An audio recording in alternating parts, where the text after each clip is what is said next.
ရှိတုန်းကတော့အုပ်ကြီးတအုပ်မှာတဲ့တရိတ်ဆန်နေအများကြီး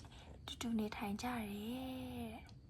တဲ့အဲ့ဒီတရိတ်ဆန်နေထဲမှာတဲ့ဇီကွက်ဟာဆိုလို့ရှိရင်တဲ့ပညာရှိဆုံးဖြစ်တယ်တဲ့ဒါကြောင့်မလို့တရိတ်ဆန်တွေကသူတို့ပြဿနာတွေကြုံလာတဲ့အခါတိုင်းမှာဇီကွက်စီကိုလာပြီးအကြံဉာဏ်တောင်းပြီးတော့ပြဿနာတွေကိုဖြေရှင်းခိုင်းလေးရှိတယ်တဲ့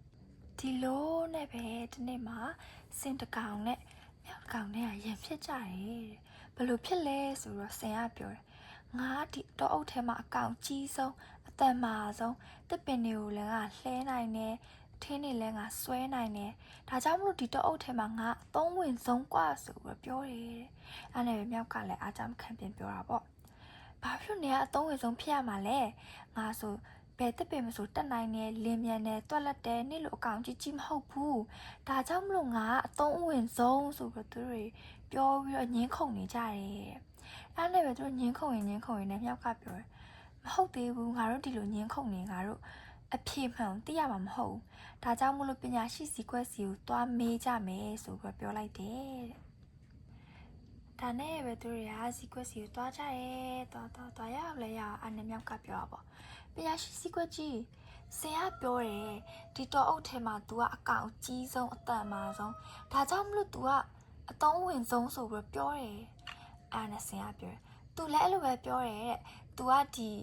တော့အုပ်ထဲမှာလင်းမြန်ဆုံးအတော့လက်ဆုံးဒါကြောင့်မလို့ तू ကအသုံးဝင်ဆုံးလို့ပြောတယ်အဲ့ဒါကြောင့်မလို့ကျွန်တော်တို့ကိုဘသူပို့အသုံးဝင်လဲဆိုတာအဖြေပေးပါဆိုပြီးပြောလိုက်တယ်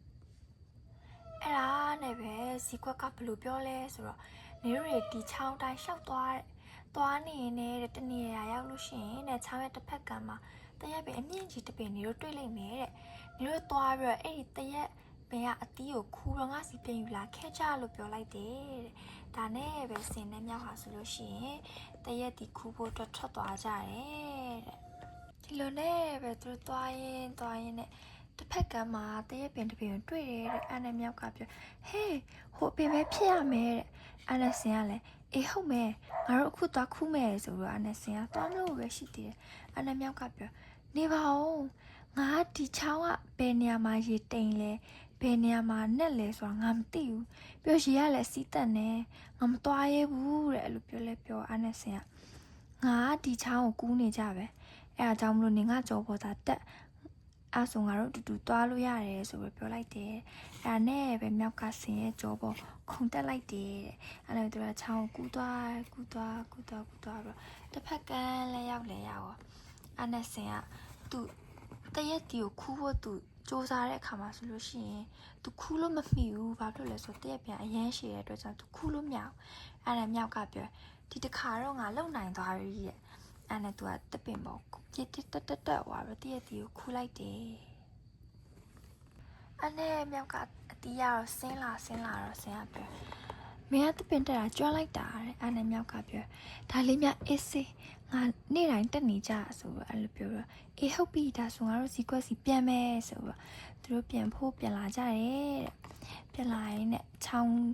ကိုပြန်ကူးဖို့လဲရောက်ကောမြောက်ကသူမကူးနိုင်ဘူးဆိုတော့ဆင်ပေါ်တက်သူတို့ချောင်းတူကူးကြတယ်အဲ့နဲ့သူတို့ပြန်ပြီးတော့တဲ့စီကွက်စီလဲရောက်ကောမြောက်ကပညာရှိစီကွက်ကြီးဒီမှာခမပြောတဲ့တဲ့တီကျွန်တော်တို့ခူးလာပြီဗျအဲဒါကြောင့်ကျွန်တော်တို့အခုဘသူပို့ပြီးတော့အသုံးဝင်လဲဆိုတာဖြစ်ပြောတော့တဲ့အာနယ်စီကွက်ကပြောတာပေါ့အေး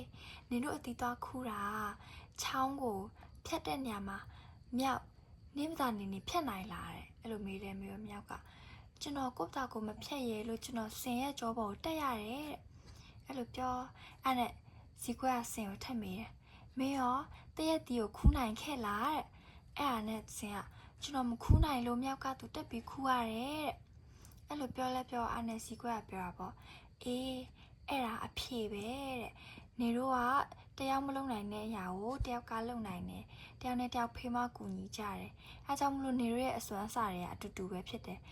နေတို့ပဲမကဘူးဒီတော်ထဲမှာရှိတဲ့ trace တွေအကုန်လုံးကအရေးချင်းကိုစီရှိကြတယ်ဘသူကဘသူထက်ပိုတော်တယ်ဘသူကပိုပြီးသုံးဝင်တယ်ဆိုတော့မရှိဘူးဒါကြောင့်မို့လို့မင်းတို့နှစ်ယောက်ကဆိုလို့ရှိရင်အတူတူသုံးဝင်ကြတယ်အဲကြောင့်တယောက်နဲ့တယောက်အထင်မသေးပဲနဲ့ ချစ်ချစ်ခင်စီလုံးနဲ့အကူအညီလိုတဲ့အခါမှာအကူအညီပေးတတ်ဖို့အရေးကြီးတယ်ဆိုပြီးတော့ပြန်ပြီးပညာပေးလိုက်တယ်တဲ့အဲဒါကြောင့်ဒီပုံမြင်လေးကိုနားထောင်ခြင်းအဖြစ်တသားမီတို့လည်းတယောက်နဲ့တယောက်ကူညီတက်ပြီးတော့ကိုယ်အစွမ်းစားကိုကောင်းမွန်စွာအသုံးချနိုင်တဲ့သားသမီးရဲ့နာကောင်းလေးဖြစ်ပါစေလို့ဆုမွန်ကောင်းတောင်းပေးလိုက်ပါတယ်